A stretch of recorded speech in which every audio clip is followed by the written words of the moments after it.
41வது தசகம். கோபியர்கள் பாராட்டு.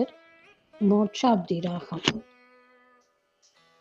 வஜ்ரேஸ்வர சௌரி வச்சோ நிசம்ய சமாவ்ரஜன்னந்த நத்வனி பீதச்சேதாः நிஷ்பிஷ்ட நிசேஷ தரும் நிரீக்ஷ்ய கஞ்சித் பதார்த்தம் சரணம் கதஸ்த்வாம் நிசம்ய கோபி வச்சனாதுதந்தம் சர்வேபி கோபா भयविस्मयन्ताः त्वत्पादितं घोरपिशाचदेहं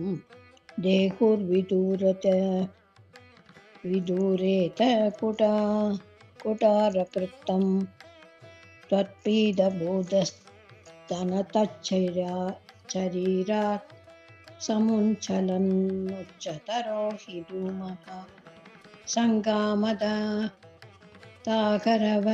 किमेषः किं सान्तवनो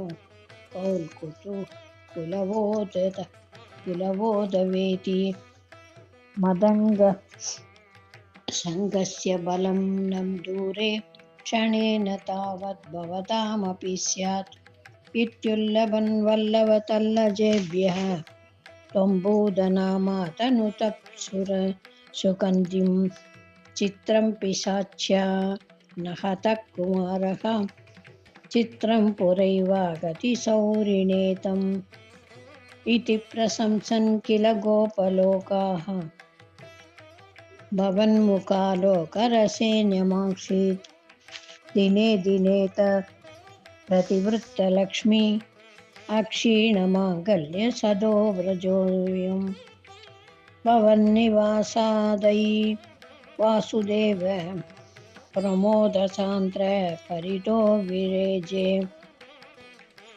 गृहेषु ते कोमलरूपहासम् इतः कथा सङ्कुलितागमन्यः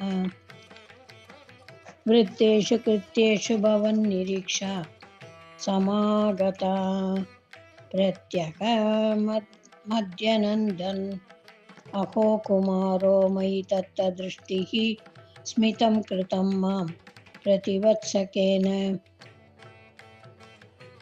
ये ह्येहि मामित्युपसार्य वाणिं त्वयि किं न कृतं वधूभिः भवद्वभू स्पर्शन कौतुकेन करात्करं गोपवतु जनेन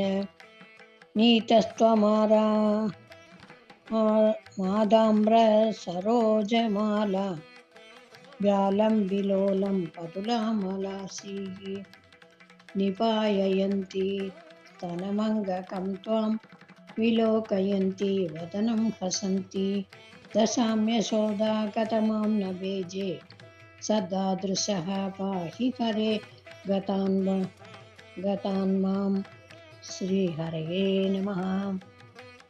सर्वत्र गोविन्दनाम संकीर्तनं गोविन्द गोविन्द।